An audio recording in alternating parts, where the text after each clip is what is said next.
guys, good evening everyone. Daan muna ako dito sa Iyon Mall. Bibili lang ako ng oatmeal dito. So this is the place near our house.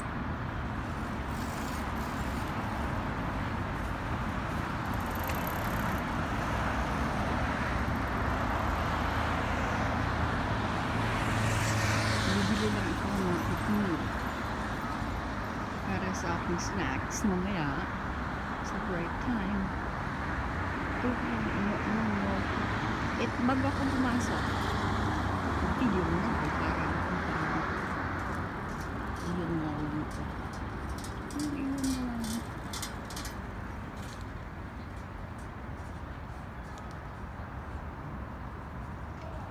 Medyo tahimik kasi.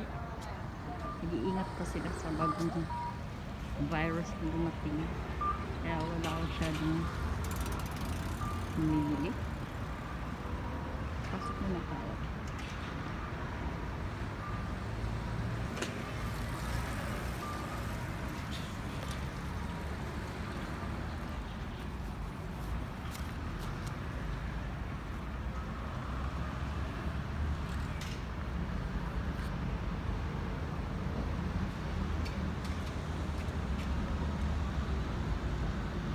Diba wala masyadong tao kasi medyo nag-iingat sa panahon na yun.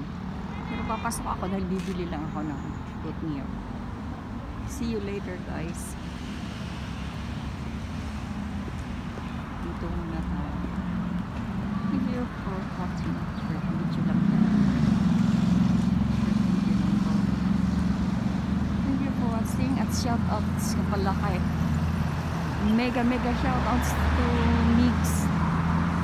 Migs Vlogs, Tinkler Vlogs at Pangulong Tulilong Unggoy. Salamat sa pag-message sa comments. Pangulong Tulilong Tulits, nasaan ka na? Hinahanap kita lagi, everyday. Ikaw lagi nagtuturo sa akin dito ako nun sa Iyon Mall, bumili lang oatmeal para snacks ko. Thank you Tulits. Thank you mga subscribers, lahat ng lahat ng sumusubaybay kahit pa paano, paunti-unti. Siyempre kailangan din trabaho kasi importante ang trabaho natin. Bigyan din natin ng time ang ating vlog, siyempre para pagtulong ito sa nangangailangan sa Pilipinas, yung mga walang makakain ng mga bata, at saka yung feeding program ko number 1 muna. Umpisa muna tayo sa feeding program kasi dati ko naman ginagawa yun. So thank you guys, thank you, see you later, thank you.